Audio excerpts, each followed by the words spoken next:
Okay जी, lecture की recording मैंने start कर दी है और ये मैंने लाइव ऑलरेडी किया हुआ है। जो लास्ट क्लास में हमने प्रोजेक्ट बनाया था और इसको भी हमने यहाँ पे लाइव कर लिया है। अच्छा जी, लास्ट क्लास पे हमने अपने प्रोजेक्ट पे वर्किंग स्टार्ट की थी और एक अदद नैव बार बनाई थी कुछ इस तरह से। और जो लास्ट टॉपिक था हमारा, it was about display flex. Display flex क्या होता है, हमने ये चीज़ें डिस्कस की थी। तो डिस्प्ले फ्लेक्स हमारे पास क्या होता है जी, हमारे रोज़ टू कॉलम या कॉलम्स टू रो। अभी के लिए हमने ये देखा था कि कॉलम्स टू रो किस तरह कवर करते हैं। इन सिंपल वर्ड जो हमारे ब्लॉक एलिमेंट्स हैं उनको इन लाइन एलिमेंट्स में कैसे हम चेंज करते हैं। ये कुछ टेक्निक थी डिस्प्ले फ्लेक्स की। उसके बाद हमने ये चीज़ देखी थी कि आप लोगों ने किस तरह जो है प्रॉपर CSS और HTML की हेल्प से इनकी स्टाइलिंग करनी है और किस तरह जो है इस पर वर्किंग करनी है।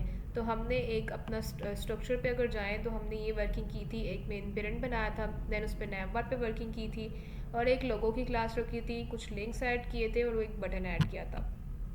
आज हम थोड़ी सी वर्किंग करने लगे हैं इस बटन पे। मैं चाह रही हूँ कि इस बटन का जो है ना, आप लोगों को बॉर्डर रेडियस की प्रॉपर्टी हमने पहले डिस्कस की हुई है। जी की हुई है। ओके, हमने अगर बॉर्डर रेडियस की प्रॉपर्टी पहले डिस्कस की हुई है तो आपको उसका आइडिया होगा कि यहाँ पे आपके जो एजेस हैं इस टाइम पे एक रेक्टेंगुलर शेप में, हम इसको थोड़ा सा स्मूथ करने के लिए ना इन एजेस को थोड़ा सा डाउन कर रहे हैं। तो मुझे सबसे पहले इस बटन को टारगेट करना होगा। बटन को हम कैसे टारगेट करेंगे, डॉट BTN की क्लास में जो बटन का टैग है। वैसे अगर हम खाली बटन भी लिखें तो वर्किंग हो जाएगी, लेकिन यह है कि आगे अब हम प्रॉपर प्रोजेक्ट पे वर्किंग करें तो एक से ज़्यादा बटन्स होंगे हमारी वेबसाइट पे। इसीलिए हम लिखेंगे डॉट BTN की क्लास में जो बटन का टैग है सिर्फ ये स्टाइलिंग उस पर ही अप्लाई हो। चलते हैं यहाँ पे और यहाँ पे अब मैं लिखूँगी जी डॉट BTN की क्लास में जो हमारे पास बटन का टैग है, सबसे पहले तो उसको बॉर्डर रेडियस देंगे। बॉर्डर रेडियस ऐड करेंगे, कितना बॉर्डर रेडियस ऐड करेंगे, 20 पिक्सल्स का बॉर्डर रेडियस ऐड करेंगे। तो 20 पिक्सल्स का बॉर्डर रेडियस ऐड करने से ये कुछ इस तरह से दिख रहा है आपका बटन।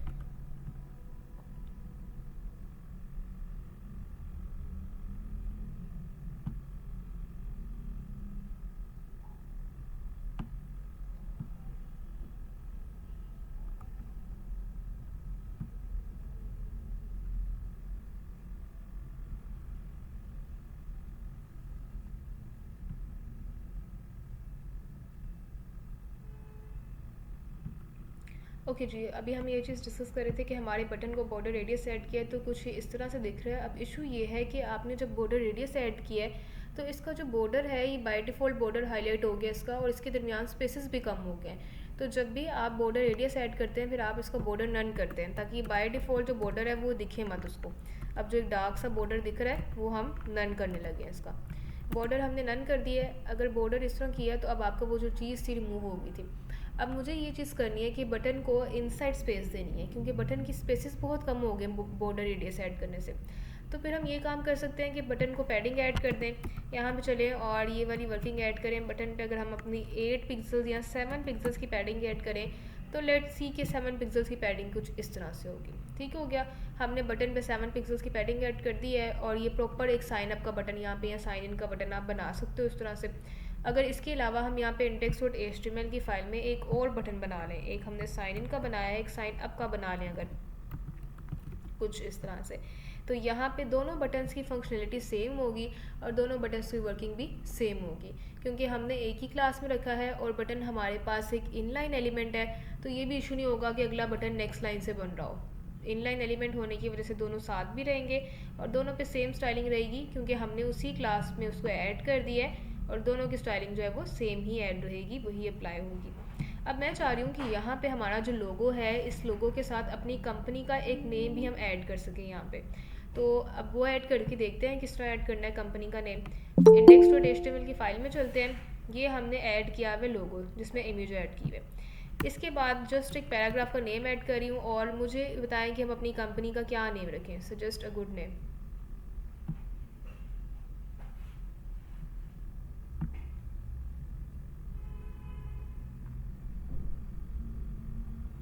जी स्टूडेंट्स, कोई अच्छा सा नेम बताएं मुझे जो हम अपनी कंपनी के लोगों के साथ यूज़ कर सकें।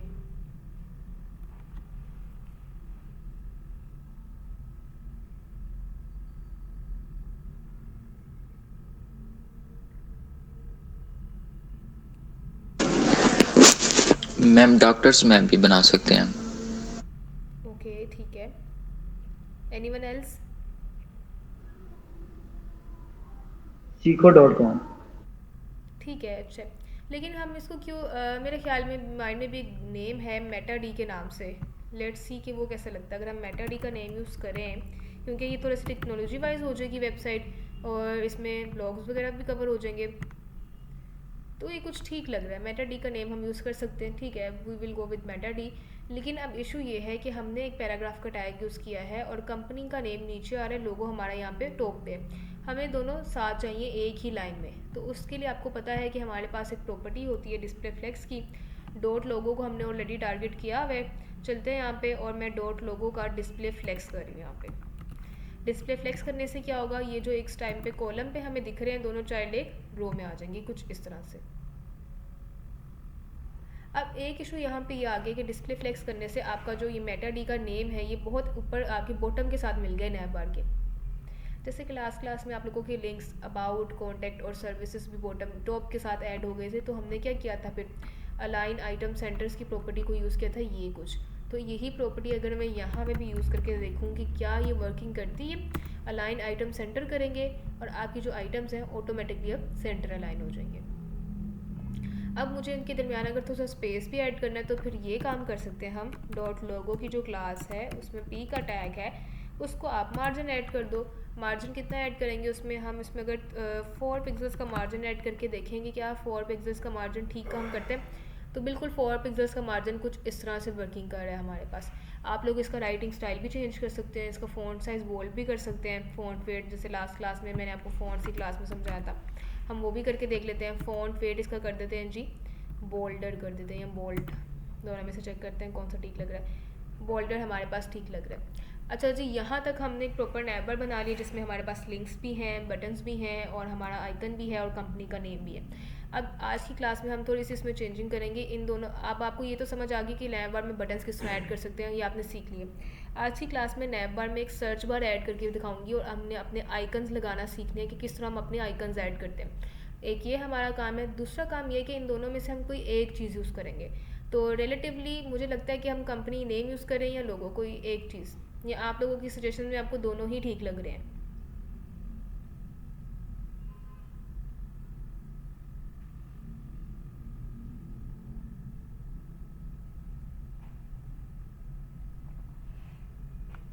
स्टूडेंट्स, अगर आप लोगों की इस तरह रहेगी ना क्लास पार्टिसिपेशन, तो मेरा ख्याल है मैं इस तरह कंटिन्यू नहीं कर सकती फिर इतने डम स्टूडेंट्स के साथ जो रिस्पॉन्स ही नहीं कर रहे हैं। मैम लोगो ठीक रहेगा, सिर्फ लोगो। ओके, हम सिर्फ लोगों को यूज़ करें, ये जो हमने नेम इसको रिमूव कर दें। लोगों के साथ चलना ना। नहीं मैम, लोगों के साथ नेम भी ठीक है, बुरा बुरा नहीं लग रहा वैसे। लग तो अच्छा रहा है, बुरा नहीं लग रहा, लेकिन बेसिकली ऐसा होता है ना वेबसाइट्स पे, या तो सिर्फ कंपनी का नेम ही उसका लोगो रिप्रेजेंट कर रहा होता है या उन्होंने कोई स्पेशल लोगो बनाया होता है। तो अभी चलें ठीक है, इसको हम ऐसे ही कंटिन्यू करके देखते हैं, फिर आगे चेंज करना पड़ा फ्यूचर में तो कर लेंगे। अब अच्छा जी, अब यहाँ पे बटन्स हटाने लगी हूँ मैं। इन बटन्स की जगह पे एक अदद सर्च बार ऐड करने लगी हूँ। तो सबसे पहले तो इन बटन्स की जो हमारी स्टाइलिंग है इसको भी मैं कमेंट आउट करने लगी हूँ और यहाँ पे इसको भी मैं रिमूव करने लगी हूँ जो बटन्स हैं हमारे। इन बटन्स की जगह पे हमारा इनपुट का एक टैग था जो आप लोगों को मैंने फॉर्म बनाने में सिखाया था, तो वही काम हम करेंगे। जैसे उसकी टाइप जो है वो सर्च रख देंगे क्योंकि हम एक सर्च बार बना रहे हैं। तो इनपुट कॉलन सर्च अगर हम लिखें तो हमारे पास इस सर्च बार की फंक्शनलिटी आती है। अब ये दोनों चीज़ें जो है हम यहाँ से रिमूव कर रहे हैं और इसमें एक प्लेस होल्डर एंटर कर रहे हैं। प्लेस होल्डर क्या करता है, ग्रे सा टेक्स्ट शो करता है जो आप लोगों को मैंने अच्छे से बताया हुआ। तो उसमें हम लिख रहे हैं सर्च हेयर, कुछ ये इस तरह से। लेट्स सी कि क्या एक हमारे पास नैब बार के अंदर सर्च बार आ गई है। बिल्कुल एक सर्च बार तो अपीयर हो गई है हमारी नैब बार में। अब ये है कि मैं सर्च बार, हमने जब रिएक्ट की क्लास में देखा था, रिएक्ट की जो वेबसाइट थी उसमें नैब बार जो थी वो इस तरह स्क्वायर में नहीं थी, वो भी राउंडेड में थी। तो इसकी नैब बार को भी स्टाइलिंग करनी होगी। कैसे हम स्टाइलिंग कर सकते हैं, मैं यहाँ बटन चेंज करके इसका नाम सर्च रख रही हूँ। सर्च हम ये कर सकते हैं डॉट सर्च की क्लास के अंदर जो इनपुट का टैग है उसको टारगेट करें। जैसे अभी हम ये कर रहे थे डॉट बीटीएन की क्लास में जो बटन का टैग है, हम चलते हैं यहाँ पे और लिखते हैं डॉट सर्च की क्लास में जो हमारे पास इनपुट का टैग है, यही वाली स्टाइलिंग करेंगे। सबसे पहले तो उसको बॉर्डर रेडियस ऐड करते हैं, कोई बॉर्डर रेडियस कितना 20 पिक्सल्स का। उसके बाद जब बॉर्डर रेडियस ऐड किया तो कुछ ये आपके पास बॉर्डर रेडियस ऐड हो गया और 20 पिक्सल्स इज इनफ। अब हमारे पास दूसरा इशू क्या आता है, बॉर्डर रेडियस ऐड करने के बाद एक बॉर्डर हाईलाइटेड होता है ऑल द टाइम, तो हमने उस बॉर्डर को नन करना होता है। बॉर्डर नन हो जाएगा आपका। और यहाँ पे अब हमारे पास क्या इशू है, जब आपकी अभी हमने बटन में डिस्कस किया है पैडिंग अब ऐड करनी पड़ेगी, क्योंकि हमें आपकी सर्च बार को इनसाइड स्पेस प्रोवाइड करनी है। तो इसमें हम वही काम कर रहे हैं जो अभी हमने बटन पे किया है। दैट्स वाई मैंने अभी बटन की स्टाइलिंग आप लोगों को समझाई। बटन पे हमने पैडिंग ऐड की थी कितनी, 7 पिक्सल्स की। सर्च बार में हम पैडिंग ऐड करते हैं 5 पिक्सल्स की। 5 पिक्सल्स की पैडिंग काफ़ी इंक्रीज़ कर गई और सर्च पर जो है ठीक नहीं लग रही, तो उसको 4 के साथ चेक कर लेते हैं। 4 पिक्सल्स, 4 पिक्सल्स की पैडिंग ठीक है। अब जी नेक्स्ट हमारा क्या कंसर्न है, नेक्स्ट कंसर्न है आप लोगों का लोगोस के साथ फ़ॉन्ट्स यूज़ करना। फ़ॉन्ट्स आप लोगों ने देखा होंगे, सॉरी आइकन्स मैं कहना चाह रही थी, आइकन्स आप लोगों ने देखे होंगे डिफरेंट वेबसाइट्स पे। इंस्टाग्राम का आइकन होता है, फेसबुक का आइकन होता है, जो फुटर्स होते हैं, इस तरह के डिफरेंट आइकन्स होते हैं। तो वही आइकन्स हम आज देखेंगे कि किस तरह ऐड किए जाते हैं। आप लोगों ने यहाँ पे जाना है सबसे पहले और यहाँ पे लिखना है जी font awesome CDN W3 school. यहाँ पे जाएंगे, उसके बाद यहाँ पे आपके पास जो पहला लिंक है इस पर ओपन करें इसको। ये जो आपके पास लिंक का टैग है इसको कॉपी कर लें, जस्ट कॉपी करें इसे Ctrl+C और अपनी index.html की फ़ाइल में इसको हम इस लिंक के टैग के बाद Ctrl+V पेस्ट कर दें Alt+C। हमने क्या किया है, फॉन्ट ऑसम W3 स्कूल की वेबसाइट पे गए हैं, वहाँ से जो इनका बेसिक लिंक था, मेन लिंक जो हमारे पास था, उसको कॉपी किया और ऐड कर लिया। और देखिए यहाँ पे एक नोट भी लिखा हुआ है कि और आप कोई डाउनलोडिंग की ज़रूरत नहीं है, आपको कोई इंस्टॉलेशन की ज़रूरत नहीं है, आपको जस्ट आपने अब यूज़ करना है वो टैग। जैसे यहाँ पे देखिए, अगर आप ये वाला टैग यूज़ करेंगे ना तो आप इस तरह की ये वाली कार यूज़ कर सकते हैं। अगर आप ये वाला टैग यूज़ करेंगे तो आप ये ब्लैक वाली कार और ये रेड वाली कार। देखें क्यों, क्योंकि ये रेड वाली किस तरह है, क्योंकि इसको आपने इनलाइन CSS दी हुई, कलर रेड किया हुआ है, इसका फ़ॉन्ट साइज़ 60 पिक्सल्स किया हुआ है, इतना भराया हुआ है फ़ॉन्ट साइज़। वेल हमें इसमें से अगर कोई नहीं यूज़ करना तो हम ये काम कर सकते हैं कि हम अगर अपनी मर्ज़ी का कोई आइकन चाह रहे हैं, लाइक फेसबुक का आइकन चाह रहे हैं, तो हम यहाँ पे लिखें Facebook font awesome CDN W3 school. इस पर क्लिक करें।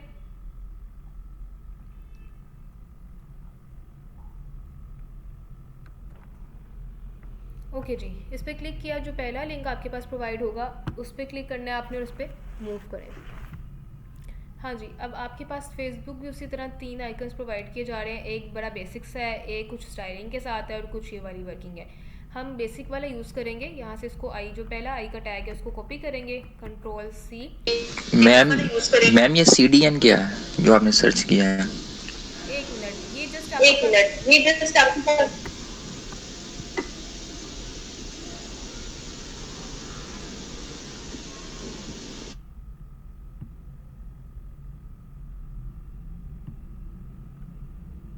अच्छा, आप लोग क्वेश्चन पूछ के ना अपना माइक म्यूट कर दिया करें ताकि रिकॉर्डिंग में डिस्टोर्शन ना हो। यहाँ पे आपकी वॉइस बहुत डिस्टोर्ट होती है, फिर मुझे क्वेश्चन समझ नहीं आता। अच्छा, आप मुझसे पूछ रहे हो कि CDN क्या है और क्या मतलब, मुझे इसका सवाल समझ नहीं आया आपका। CDN का पूछ रहे हो कि ये पूरा प्रॉपर पूछ रहे हो? CDN का पूछ रहे हो कि ये पूरा प्रॉपर पूछ रहे हो? ये फेसबुक फॉन्ट ऑसम CDN, ये CDN क्या चीज़ है? ये स्पेशल है, इसमें ऐड करेंगे तो फिर ये होगा।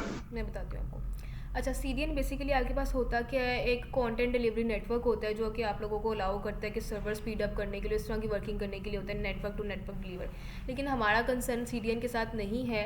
ये आप लोगों की वेबसाइट है जहाँ पे इन्होंने ऐड किया हुआ है, प्रॉपर CDN की वेबसाइट बनाई हुई कि आपको कंटेंट डिलीवरी नेटवर्क प्रोवाइड किया जाए। इसमें से जस्ट आपने कॉपी करनी है ये चीज़ें जो मैं आपको बता रही हूँ। आप जिस तरह ही कॉपी करोगे ये उसी तरह ही आपने ऐड करनी है। अगर कोई भी स्किप कर दोगे चीज़ तो फिर वो वर्किंग नहीं करेगा। देखिए, ये आपको एक प्रॉपर डिलीवरी नेटवर्क प्रोवाइड कर रहा है, इसकी स्टाइल शीट है और ये फॉन्ट ऑसम की वेबसाइट से हम कॉपी कर रहे हैं, तभी हम उसको यूज़ कर सकते हैं। तो इसको स्किप नहीं कर सकते आप, जो चीज़ कॉपी आपने करनी है उसको एग्जैक्ट वैसे ही कॉपी करना है।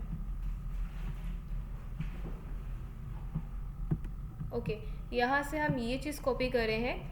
ये जो पहला आपके पास आई का टैग है इसको कॉपी करो, Ctrl+C, और यहाँ पे हमने इसको पेस्ट करना है। अब सर्च बार के अंदर मैं आइकन का टैग ऐड करना चाह रही हूँ, सर्च का ऐड करें। या इसके बाद अब यहाँ पे जो है ना, सर्च बार के बाद ये फेसबुक का आइकन ऐड कर देते हैं। आई स्टैंड फॉर आइकन होता है, टैली के लिए भी होता है। लेट्स सी कि क्या आपका आइकन अपीयर है यहाँ पे, क्योंकि ये नेट से आ रहे हैं तो थोड़ा सा स्लो हो सकते हैं ये। इसको रिलोड करें एक बार। जी बिल्कुल, आपका फेसबुक का आइकन यहाँ पे ऐड हो गया। आप लोग इसका कलर चेंज कर सकते हो, चाहो तो इसको एक्सटर्नली कर लो, लेकिन जस्ट अभी हमें पता है कि एक्सटर्नल कैसे करना है। तो यहाँ पे ये वाली जो चीज़ें हैं ना, फेसबुक ये आपके पास प्री बिल्ड जो है, प्री डिफाइंड क्लासेस हैं, हमने कुछ भी नहीं किया इसमें, ना ही हमने कुछ लिखा है। तो अब इसको कैसे वर्किंग करते हैं, आपने यहाँ पे जस्ट लिखना है आपका जो कलर है उसको टारगेट करो, कलर की क्लास, जैसे यहाँ पे आपके पास लिखा हुआ है कुछ ये फॉन्ट ऑसम स्टाइल में जाके कलर टारगेट करो, उसको स्टाइल पास करो इस तरह से। इसी को हम कॉपी कर लेते हैं और यहाँ पे हम उसी को पेस्ट करते हैं, Ctrl+C। हमें पता है हमने अपनी इनलाइन CSS की क्लास में सारी वर्किंग की हुई है, याद है ना आप लोगों को, टाइप्स ऑफ CSS में इंटरनल में होती है, एक्सटर्नल होती है और इनलाइन होती है। अब ये वाली जो हम वर्किंग कर रहे हैं ये हमारी हो रही है जी इनलाइन CSS पे वर्किंग। तो हम यही काम कर रहे हैं, इसको आपने कुछ इस तरह से क्लोज कर लेना है। अब ये क्या होगा, आपका जो इसका आइकन है वो रेड में कन्वर्ट हो जाएगा, कुछ ये उसका साइज़ भी इंक्रीज़ हो गया क्योंकि हमने यहाँ पे उसको 48 पिक्सल्स किया हुआ है। आप 18 पिक्सल्स कर दो इसको, और चाहो तो इसका कलर जो है वो रेड की बजाय कुछ ब्लू में कर दो। इस तरह आप अपने आइकन्स की स्टाइलिंग पे वर्किंग कर सकते हो। अब इसका कलर जो है ब्लू में कवर हो गया है और इसका जो आइकन है वो भी स्मॉल हो गया है। विजिबल है स्टूडेंट्स? जी विजिबल है, लेकिन कंफ्यूजन यहाँ पे ये है कि एक तो आई का टैग हमने अटैली के लिए पढ़ा था, अभी आपने बताया कि आइकन के लिए भी यूज़ करते हैं। तो सेकंड वन, इसमें जो प्री डिफाइंड क्लास हम यूज़ कर रहे हैं उसकी जो डेफिनेशन है CSS की, वो कोड कहाँ पे होगा? देखो वो कोड ना ही है, उससे हमारा कंसर्न नहीं है। क्यों? क्योंकि वो कोड ऑलरेडी इन क्लासेस में बिल्ट इन है यहाँ पे। अब ये चीज़ उसको कैसे पता चल रहा है कि आपके पास इसका क्या मतलब है और हमने यही आइकन ऐड करना है, ये आपको इस तरह पता चल रहा है। ये जो हमने लिंक यूज़ किया है उसकी जितनी भी स्टाइलिंग, हम जो भी आइकन यूज़ करेंगे वो इस लिंक में बिल्ट इन है हमारे पास। दैट्स वे टॉप पे हमने ये लिंक ऐड किया है और उसके बाद हम स्टाइलिंग कर रहे हैं। तो ये क्लासेस की जो इन्फॉर्मेशन है वो इस लिंक में ऑटोमेटिकली ऐड है, इस डॉक्यूमेंट में ऐड है। जी बेहतर। चलें, और अब देखिए इस तरह आप स्टाइलिंग पे वर्किंग कर सकते हैं और मेरे ख्याल से हमारी वेबसाइट के साथ ठीक है, ये भी ठीक लग रहा है, लेकिन हम जो बाय डिफ़ॉल्ट था ब्लैक वन उसके साथ ही वर्किंग करेंगे। ओके जी, यहाँ से हम इसको रिमूव करें। और अब नेक्स्ट हमारी वर्किंग ये है, हमने ये देख लिया किस तरह आप जो है अपने आइकन्स ऐड कर सकते हैं, कहीं पे भी यूज़ कर सकते हैं। मैंडेटरी नहीं है कि आपने सर्च बार में ही यूज़ करना है, आप कहीं पे भी आइकन्स यूज़ कर सकते हैं। अब हमारा नेक्स्ट वर्किंग ये है कि हमने ये जो आइकन सर्च का यूज़ करना है ना, अब वो यूज़ करना है सर्च बार के अंदर यहाँ पे। अभी तो फेसबुक का आइकन सर्च बार के बाहर है, यहाँ पे मैंने ये फेसबुक का आइकन नहीं यूज़ करना, पहली चीज़ तो ये। दूसरी चीज़ ये कि जो सर्च का आइकन यूज़ करना है फेसबुक की बजाय, वो यहाँ पे इसके अंदर यूज़ करना है। जैसे रिएक्ट की वेबसाइट में कुछ कीवर्ड्स लिखे हुए थे, कीज़। चलते हैं यहाँ पे हम सबसे पहले सर्च का आइकन करते हैं, यहाँ पे target search icon font awesome CDN W3 school. आप हाल ये सर्च आइकन लिख के देखो, यहाँ पे जाओ, अगर आपको इशू है कि फॉन्ट ऑसम इतना कुछ क्या लिख रहे हैं, आप हाल ही सर्च आइकन लिखो यहाँ पे और एंटर प्रेस कर दो। सर्च आइकन लिख के आप एंटर प्रेस करोगे तो उसके बाद यहाँ पे आपको आइकन से कुछ इमेजेस आएंगी। अब ये वाली इमेजेस है ना, आपको फिर इस तरह इनको मैनेज करना पड़ेगा, जैसे यहाँ पे आप लोग ये वाली लोगो की इमेजेस को मैनेज कर रहे थे। अगर आप कोई इमेज यूज़ करना चाह रहे हो आइकन के तौर पे, लेकिन आप लोगो यूज़ करना चाह रहे हो, तो यहाँ पे आपके पास इस तरह की ऑप्शन आती है सर्च आइकन कुछ ये, तो फिर आपको फाइंड आउट करना पड़ेगा कौन सा ठीक है, क्या है। कुछ इंस्टॉल करने पड़ते हैं, कुछ डाउनलोड करने पड़ते हैं, एंड पे फिर आपको जो है ना वो इश्यूज़ क्रिएट करते हैं। तो इसीलिए मैं आपको ये प्रॉपर कह रही हूँ, सर्च आइकन आपने कहाँ से चाहिए आपको, फॉन्ट ऑसम। अगर आप हाली फॉन्ट ऑसम की वेबसाइट का नाम भी लिख दो ना कि सर्च आइकन आपको फॉन्ट ऑसम से चाहिए, तो फिर भी आपको यहाँ पे वो कहेगा कि कौन कौन से फॉन्ट ऑसम के पास भी कुछ डाउनलोडेबल आइकन्स होते हैं और कुछ इंटरनेट की हेल्प से आ रहे होते हैं। कुछ ये देखें, ये वाले आइकन्स, तो इनको फिर आप यहाँ से जाओ, ये वाली क्लास कॉपी करो, Ctrl+C और इसको पेस्ट करो। ठीक है, तो ये वाला काम आपका थोड़ा सा ट्रिकी हो जाता है ढूंढना इसमें, इसीलिए मैं आपको कह रही हूँ कि आप प्रॉपर उसमें लिखो W3 स्कूल जो भी हम लिख रहे हैं, और W3 स्कूल की वेबसाइट से उसको गेट कर लो कुछ ये। अच्छा जी, अब यहाँ पे इसको हम करते हैं close. Search icon font awesome, और हमें CDN को यूज़ करना है, content delivery network W3 school की हेल्प से। तो यहाँ पे आपके पास ये वाला यूज़ करके देखते हैं कि इसमें क्या चीज़ है। अच्छा जी, यहाँ पे हमने मूव किया है, ये चीज़ हमने ऐड कर ली है। अब सर्च आइकन हमारे पास कहाँ पे, पहले ये इसको ढूंढना पड़ेगा सर्च आइकन कहाँ पे है, तो पहली वाली क्लास में देख लेते हैं सर्च आइकन हमारे पास कहाँ पे है।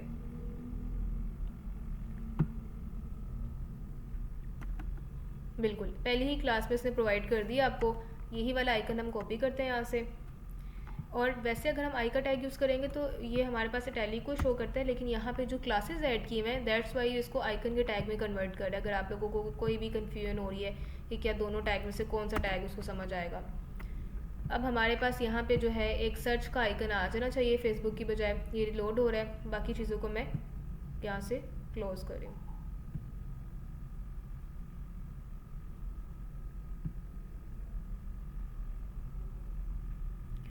ओके जी, प्रोजेक्ट रिलोड होता है, देखते हैं आइकन हमारे पास ऐड हुआ है, देन इस पर मज़ीद वर्किंग करते हैं आगे।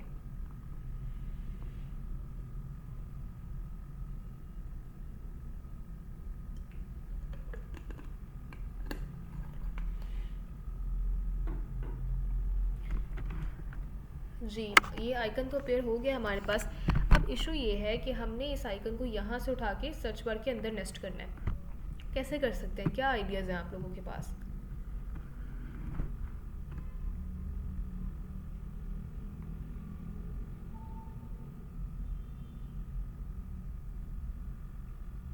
कोई भी बेसिक्स आइडिया आप लोगों को अगर समझ आता है कि हम इस तरह कर सकते हैं तो आप लोग शेयर करें। इसकी इसकी जो पैडिंग है, सॉरी पैडिंग नहीं, इसका जो मार्जिन है सर्च का, इसको हम माइनस में अगर दे दें तो ये लेफ्ट साइड की तरफ मूव करना शुरू कर देगा। ऐसा हो सकता है, लेकिन प्रोफेशनल ये नहीं होगा। प्रोफेशनल वे तो अभी आप बता देंगे। मैम जी जी ये जो है हमने प्लेस होल्डर वाली वो लगाई थी, जो हमने सर्च बार के लिए लगाई है, इनपुट का टैग, उसी के नीचे हमने आइकन का टैग डालना है और वो उसके डिस्प्ले फ्लैग्स करके उसके अंदर आ जाएगा ये। या जहाँ पे हमने प्लेस होल्डर की आईडी लगाई है वहाँ पे हम लगा सकते हैं ये। ठीक है, गुड। अच्छा, सबसे पहले तो मार्जिन लेफ़्ट अगर हम करेंगे इस चीज़ को, सर्च बार को, तो वो लेफ़्ट वाली साइड से मूव होना स्टार्ट होगा और वो हमें बहुत देखना पड़ेगा किस तरह मार्जिन लेफ़्ट करना है, कितना करना है। फिर ये होगा कि ये चीज़ यहाँ से हट के आगे मूव होती जाएगी और हमें देखना पड़ेगा कितने पिक्सल्स का मार्जिन ऐड करना है सर्च बार को यहाँ से।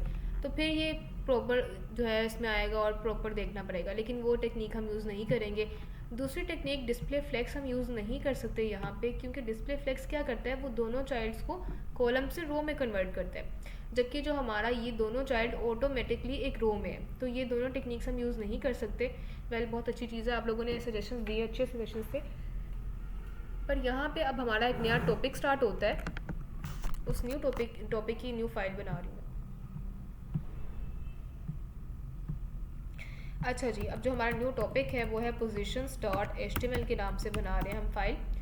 बॉर्डर प्लेट करके सारा टेक्स्ट लेके आते हैं और यहाँ पे अब मैं एक div.main करके पेरेंट बना रही हूँ और इसके अंदर एक क्यूरी लिख रही हूँ। मैं चाह रही हूँ कि मेरे पास 4 बॉक्सेस हों और चारों बॉक्सेस की सेम क्लास हो, लेकिन चारों बॉक्सेस के साथ में हमने आईडीज़ भी यूज़ की हों, लेकिन आईडी उनकी डिफरेंट हो, यूनिक हो। क्योंकि मुझे पता है क्लासेस तो हम सेम यूज़ कर सकते हैं बट आईडी को हम सेम यूज़ नहीं कर सकते हैं।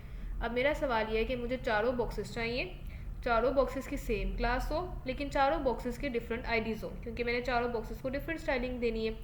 अब उसके लिए हम क्या कर सकते हैं, प्रॉपर इस तरह लिखें, डिव का टैग स्टार्ट करें, फिर उससे लिखें क्लास, इसमें क्लास लिख लेते हैं पेरेंट के नाम से, या इसको हम पेरेंट कर देते हैं और उसको मेन कर देते हैं। अच्छा जी, पहली क्लास हमने पेरेंट की बना ली।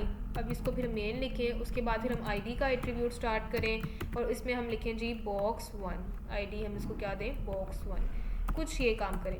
और चारों बॉक्सेस हैं तो चारों बॉक्सेस के लिए मुझे चारों बार ये लाइन लिखनी पड़े, फिर सबके आईडीज़ चेंज करने पड़े। इसमें मेरा मेजोरिटी जो है 1 से 2 मिनट ज़ाया जाएंगे। इस चीज़ को हम प्रिवेंट कर सकते हैं इस क्यूरी के साथ, div.main। उसके बाद यहाँ div.main का मतलब क्या होगा, एक div का टैग है जिसकी क्लास क्या है, .main। उसके बाद आपको आईडी चाहिए, #box। इतना काम लिखूंगी तो एक बॉक्स बनेगा और उसकी एक क्लास होगी .main की और एक आईडी होगी .box की। लेकिन मुझे आईडीज़ यूनिक चाहिए, तो मैं क्या यहाँ पे लिखूंगी, एंड का साइन कुछ इस तरह से, सॉरी आपका डॉलर का साइन। अब आपको कितनी बार चाहिए बॉक्सेस, 4 टाइम चाहिए, तो 4 से मल्टीप्लाई कर दो, एंटर प्रेस करो, तो आपकी ये 4 डिव के जो है एलिमेंट्स आपको अपीयर होंगे यहाँ पे, जिनकी क्लासेस तो सेम है लेकिन आईडी सबकी यूनिक है। इसको ज़रा आप एक बार दोबारा देख लें, इसका स्क्रीनशॉट लेना है तो स्क्रीनशॉट ले लें।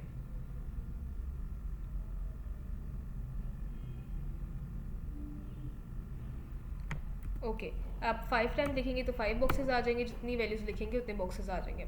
अब यहाँ पे मैं इनलाइन CSS को, इंटरनल CSS को यूज़ कर रही हूँ। स्टाइल का टैग कुछ इस तरह से, सबसे पहले तो डॉट पेरेंट की क्लास या डॉट मेन की क्लास जो है, ये डॉट मेन की क्लास, इसको टारगेट कर रही हूँ और जितने भी बॉक्सेस हैं सब बॉक्सेस को कुछ हाइट और कुछ विड्थ दे रही हूँ ताकि अपीयर हो हमारे पास।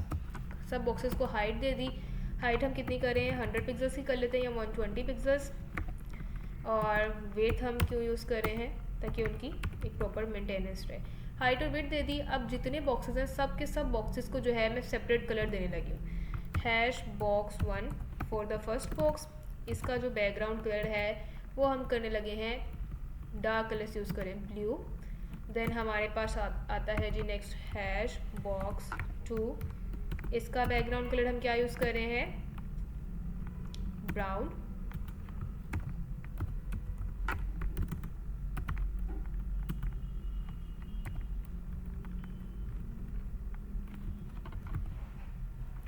ओके, हम ग्रीन यूज़ कर सकते हैं, हमने ग्रीन यूज़ नहीं किया अभी।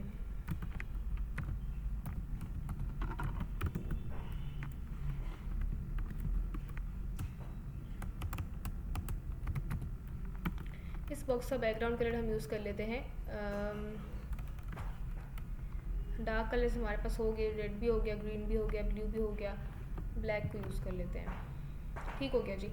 अब 4 बॉक्सेस हैं और इस फाइल को पहले हम जो है यहाँ पे लाइव करने लगे हैं ताकि हमें दिखे कि क्या चीज़ जो है वो यहाँ पे अपेयर होती है।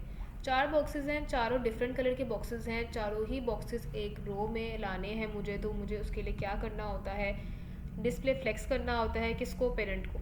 तो यही काम हम करने लगे हैं, पेरेंट का डिस्प्ले फ्लेक्स करेंगे, चारों बॉक्सेस एक रो में आ जाएंगे कुछ इस तरह से। रिलोड कर लें इसको। ये जब रिलोड होता है तो आपके जो चारों बॉक्सेस हैं, सॉरी, अब मुझे डिस्प्ले फ्लेक्स करना है इनके पेरेंट को।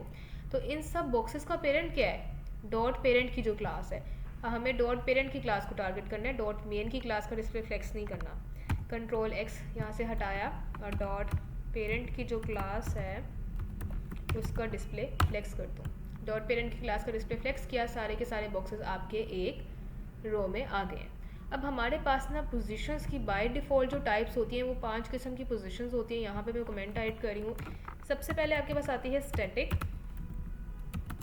फिर आपके पास आती है एब्सोल्यूट, रिलेटिव, स्टिकी और फिक्स्ड। कुछ ये 5 किस्म की पोजीशंस की टाइप हैं। ज़रा इनके नाम रिपीट करें। Static, absolute, relative, sticky and fixed. Exactly. अब स्टैटिक जो होती है ना बाय डिफ़ॉल्ट टाइप होती है। जैसे हमने देखा था बाय डिफ़ॉल्ट कुछ मार्जिन भी मिला होता है, कुछ पैडिंग भी होती है, बाय डिफ़ॉल्ट फ़ॉन्ट साइज़ भी होता है एलिमेंट्स का कुछ। इसी तरह बाय डिफ़ॉल्ट कुछ पोजीशन टाइप भी होती है। जो बाय डिफ़ॉल्ट टाइप होती है वो स्टैटिक होती है। अब उसके अलावा हमने ये बाकी सारी टाइप्स देखनी है, एब्सोल्यूट, रिलेटिव, स्टिकी और फिक्स्ड। अब एब्सोल्यूट क्या करती है, ये देखें अभी इस टाइम पे इनकी पोजीशन चेक करें। सबसे पहले नंबर पे ब्लू बॉक्स है, then we have brown box, फिर ग्रीन और फिर ब्लैक है। ये इस तरह इनकी कुछ अपीयरेंस है हमारे पास। अब जो थर्ड बॉक्स है विच इज़ ग्रीन वन, अगर मैं यहाँ पे जाऊँ और उसको पोजीशन एब्सोल्यूट कर दूँ, ग्रीन बॉक्स की पोजीशन एब्सोल्यूट की है, तो अब हमारे पास क्या डिफरेंस अपीयर हुआ है। उसका जो ब्लू बॉक्स है उसको साइड लाइन कर दिया और जो ग्रीन है उसको लेफ्ट साइड पे मतलब फिक्स कर दिया। एग्जैक्टली। यहाँ पे मेजर डिफरेंस हमारे पास क्या आ रहा है जी, आपकी बॉक्सेस की पोजीशन चेंज हो गई है। अब पहला आपके पास क्या था, अगर हम उसी को कमेंट करें तो आपने देखा था कि सबसे पहले आपके पास था ब्लू बॉक्स कुछ इस तरह से, यहाँ पे ब्लू बॉक्स अपेयर था आपके पास ये। लेकिन अगर मैंने थर्ड बॉक्स को पोजीशन एब्सोल्यूट यूज़ किया है कुछ इस तरह से, तो आपका जो ब्लू बॉक्स है वो रिमूव हो गया है और अब आपके पास सिर्फ 3 बॉक्सेस हैं। और एक और अच्छी एक आपको थोड़ी सी बात बताऊं मैजिकल किस्म की, कि ब्लू बॉक्स रिमूव नहीं हुआ।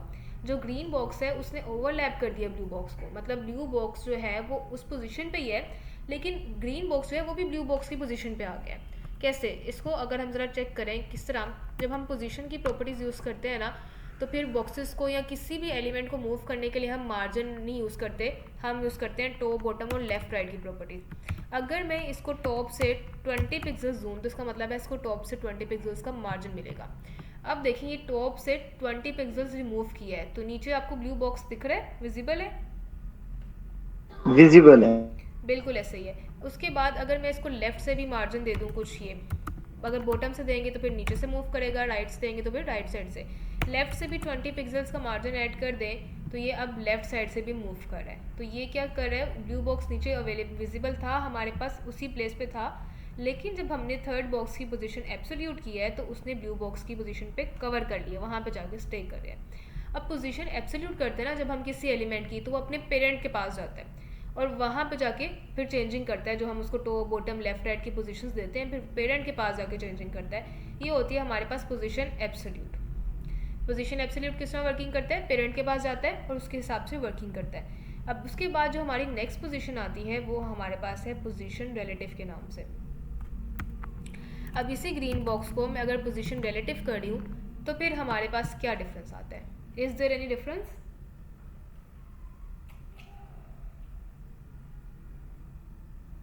नथिंग, वो जिस पोजीशन पे था वहीं पे।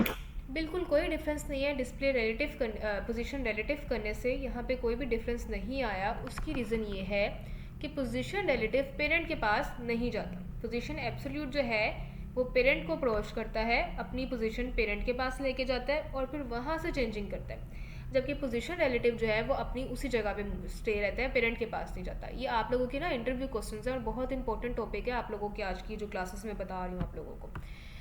यहाँ पे अगर अब मैं जाकर टॉप की प्रॉपर्टीज़ को यूज़ करूँ, वैसे अगर आप ये top bottom left right use करोगे तो ये आपको अलाउ नहीं करेगा, ये वर्किंग नहीं करेगा। 30 पिक्सल्स की प्रॉपर्टी यूज़ की है तो आपका जो पोजीशन रिलेटिव वाला बॉक्स है ना वो अब उसी पोजीशन से 30 पिक्सल्स नीचे मूव किया है। और यहाँ से इसको अगर मैं राइट कर दूँ, क्योंकि पहले हमने लेफ़्ट को चेक कर लिया है, तो let's see with the right one. Right भी हम इसको करते हैं 40 पिक्सल्स, तो अब ये राइट साइड से 40 पिक्सल्स मूव करेगा कुछ इस तरह। अब ये राइट साइड से मूव कर रहा है। अगर लेफ़्ट से करूँगी तो लेफ़्ट साइड से मूव करेगा। ये दोनों पोजीशन समझ आई है, रिलेटिव एंड एब्सोल्यूट? जी जी मैम बिल्कुल क्लियर है, मजा आया। ओके ठीक है, आप में से कोई रिपीट कर दे इसको, position relative and absolute. Madam ये रिलेटिव का पोजीशन है, ये थोड़ा फिर से बताना कि इसका काम क्या है, क्योंकि उनका तो कोई भी हलचल नहीं हो रही, कोई काम नहीं कर रहा, तो ये इसलिए यूज किया था। रिलेटिव में वर्किंग हो तो रही है, देखिए मूव कर तो रही है। मैम पोजीशन एब्सोल्यूट जो है वो पेरेंट को अप्रोच करता है और रिलेटिव पेरेंट को लेफ्ट साइड के जी तहजीब आप दोबारा बोलिएगा, दोबारा बताएं। मैम पोजीशन एब्सोल्यूट जो है वो पेरेंट को अप्रोच करता है और रिलेटिव अप्रोच नहीं करता। बिल्कुल ठीक, एग्जैक्टली। जी जाहिद अली आपका क्या सवाल है?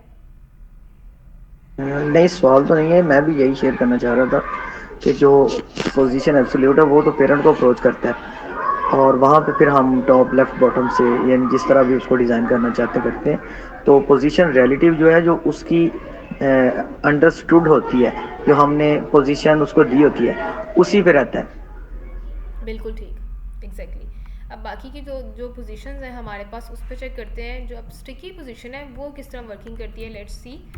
पोजीशन स्टिकी को हम यूज़ करते हैं यहाँ पे कुछ ये, मैंने थर्ड बॉक्स को पोजीशन स्टिकी किया है तो इसमें अब कोई भी चेंज आपको दिख रहा है? वो कहीं पे मूव किया है? कहीं पे भी मूव नहीं किया पोजीशन स्टिकी से। लेकिन यहाँ पे अगर मैं टॉप को यूज़ करके दिखाऊँ आपको कि टॉप से अगर हम कोई मार्जिन ऐड कर दें, कितना जी 20 पिक्सल्स का अगर मार्जिन ऐड कर दें, तो क्या ये टॉप से मूव किया है? नथिंग, कुछ भी मूव नहीं किया। अगर हम इसके पेरेंट को, अब पोजीशन स्टिकी और फिक्स्ड है ना, आपके पास दो पोजीशंस के पेयर बने हुए हैं, एब्सोल्यूट और रिलेटिव आपस में कंपेयर होते हैं, स्टिकी और फिक्स्ड आपस में कंपेयर होते हैं। सम टाइम आपकी पोजीशन स्टिकी जो है ये आपकी डिस्टर्बेंस क्रिएट करती है अगर आपके पेरेंट में हमने प्रॉपर वर्किंग नहीं की होती। अभी इस टाइम पे हमारे पेरेंट के जो है ना डिस्प्ले फ्लेक्स किया हुआ है, हमने कोई हाइट वगैरह नहीं दी हुई। स्टिकी बेसिकली करता क्या, आपके पेज पे एक जगह पे स्टिक हो जाता है, जैसे स्टिकर आप लोग चिपकाते हैं तो वो उस पेज पे चिपक जाते हैं। वैसे भी अगर हम किसी एलिमेंट की पोजीशन को स्टिकी करेंगे तो वो उस एलिमेंट को वहाँ पे, उस बॉक्स को या जो भी टर्म आपने यूज़ किया उसको वहाँ पे चिपका देगा। अगर मैं देखूँ यहाँ पे इसको हाइट दे के 200 VH की, VH का मतलब होता है व्यू पोर्ट हाइट, मतलब पूरी स्क्रीन की हाइट होती है वो 100 VH होती है और जो आपकी बाकी स्क्रीन होती है वो 200 होती है। अब देखिए मैंने इसकी स्क्रीन को हाइट दी है तो वो टॉप से मूव किया है, जो पोजीशन स्टिकी है अब वो टॉप से मूव किया है। तो जो आपकी स्टिकी की पोजीशन है ये तब वर्किंग करता है जब आपकी कंटेंट ज़्यादा हो या आपकी स्क्रीन की हाइट ज़्यादा हो। देखें अब मैं स्क्रॉल डाउन कर रही हूँ, बाकी सारे बॉक्सेस ऊपर चले गए हैं, रिमूव हो गए हैं, लेकिन पोजीशन स्टिकी का जो बॉक्स है वो वहीं पे चिपक गया है, वहीं पे स्टिक है जहाँ पे हमने इसको किया है। अगर हम इसको लेफ़्ट से कुछ मूव कर दें, कुछ इस तरह से, टॉप की बजाय मैं इसको लेफ़्ट से भी कुछ 50 पिक्सल्स मूव कर रही हूँ, कुछ ये इस तरह, तो अब ये लेफ़्ट से भी मूव होगा जैसे पहले मूव होता है, लेकिन वही उसी तरह वर्किंग करेगा जिस तरह आपका वहीं पे फिक्स हो जाएगा ये। अच्छा, लेफ़्ट से 50 पिक्सल्स मूव करके कंटेनर से बाहर निकल जाएगा, इसलिए हम इसको थोड़ा सा अगर कम करके चेक करें कि क्या ये लेफ़्ट से 10 पिक्सल्स मूव कर रहा है। लेट्स सी, ओके, ये लेफ़्ट से 10 पिक्सल्स मूव नहीं कर रहा क्योंकि एक जगह पे ये फिक्स हो गया, स्टिकी हो गया। इसमें ना थोड़ा सा स्टिकी वाली जो पोजीशंस है ना आपके पास, स्टिकी और फिक्स्ड, इसको थोड़ा सा आपको अंडरस्टैंड करना पड़ेगा। इस तरह से दोनों पोजीशंस बहुत ही सिमिलर है आपस में। अगर मैं आपको फिक्स्ड की बजाय, सॉरी, स्टिकी की बजाय फिक्स्ड को चेक करा के देखूँ, अब ये है पोजीशन फिक्स्ड, ठीक है, और मैं पोजीशन फिक्स्ड को यूज़ कर रही हूँ, बाकी दोनों को प्रॉपर्टीज़ को हटा रही हूँ फिल टाइम के लिए। यहाँ पे देखिए पोजीशन फिक्स्ड करने से ग्रीन बॉक्स कहाँ पहुँच गया है,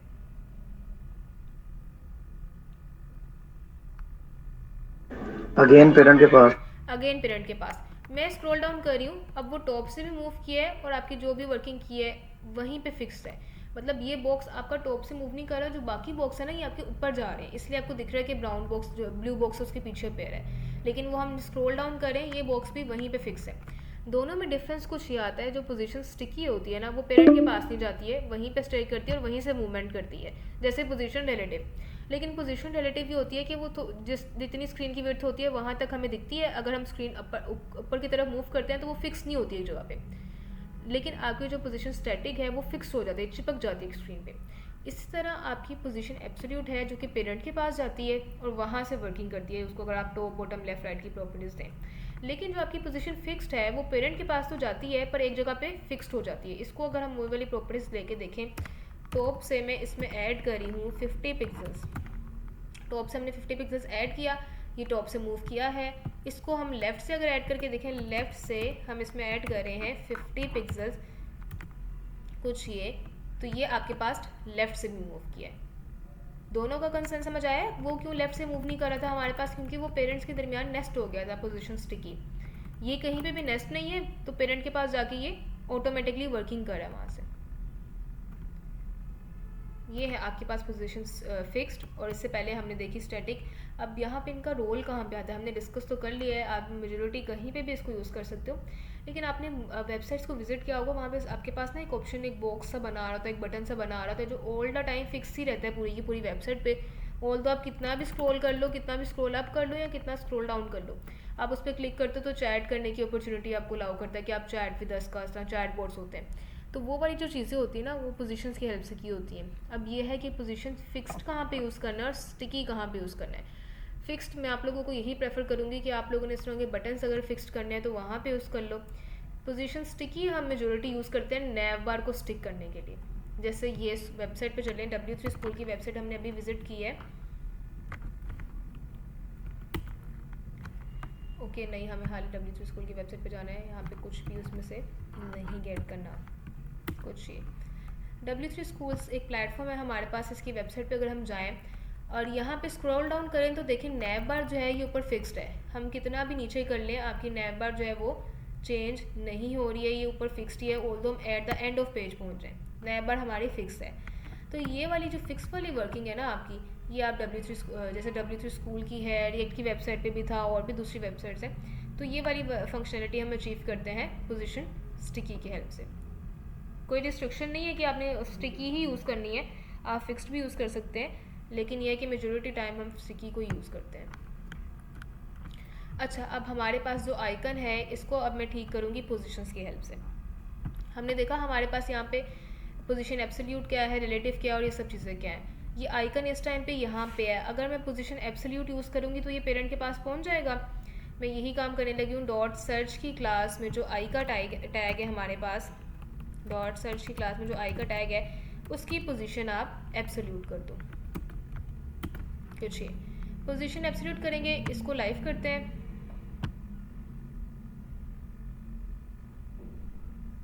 अब देखें, पोजीशन एब्सोल्यूट करने से वो पेरेंट के पास तो पहुंच गया है, सर्च बार वाली साइड के कंटेनर के पास पहुंच गया है। पहले ये कुछ इस तरह से था, बिल्कुल सेपरेट और बिल्कुल एग्जैक्ट सेंटर में, अब ये कुछ इस तरह से इसके पास पहुंच गया।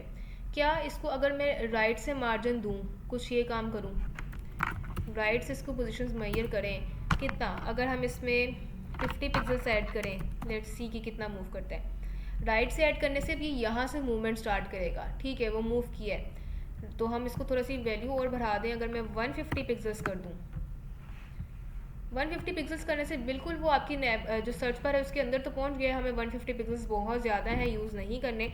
लेट्स सी विद 100 पिक्सल्स, बिल्कुल एग्जैक्ट 100 पिक्सल्स के साथ ही बिल्कुल एग्जैक्ट उसमें पहुंच गया है। लेकिन ये है कि ये बिल्कुल सेंटर में नहीं है, तो सेंटर में भी हम इसको लेके आ सकते हैं। किस तरह, अगर हम टॉप से भी इसमें स्पेसेस ऐड कर दें, कितना जी 4 पिक्सल्स ऐड करके देखते हैं कि कितना 4 पिक्सल्स के साथ क्या ये सेंटर में हो जाता है। नहीं, 4 के साथ भी सेंटर में नहीं है। तो इसको अगर हम 5 के साथ देखें, बिल्कुल एग्जैक्ट सेंटर में पहुंच गया है। बिल्कुल आपका लेफ्ट राइट का भी मार्जिन एग्जैक्ट है इसका, और सेंटर का भी एग्जैक्ट है।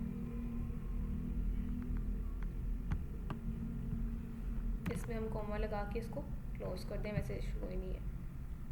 जी स्टूडेंट्स, क्लियर है आज का टॉपिक?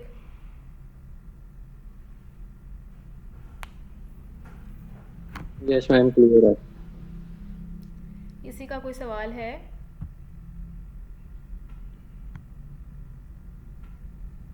अच्छा, अब नेक्स्ट क्लास में आप लोगों ने इस तरह की नेबर्स बनानी है और मैं चेक करूँगी, ठीक है? ये आप लोगों का टास्क है आज की क्लास का।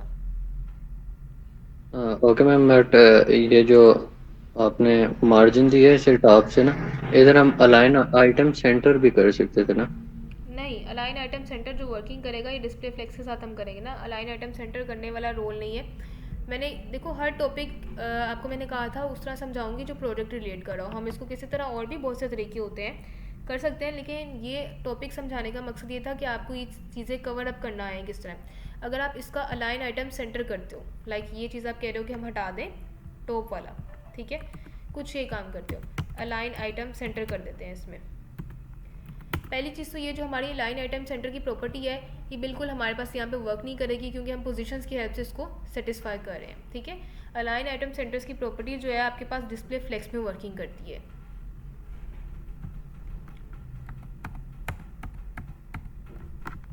क्लियर है?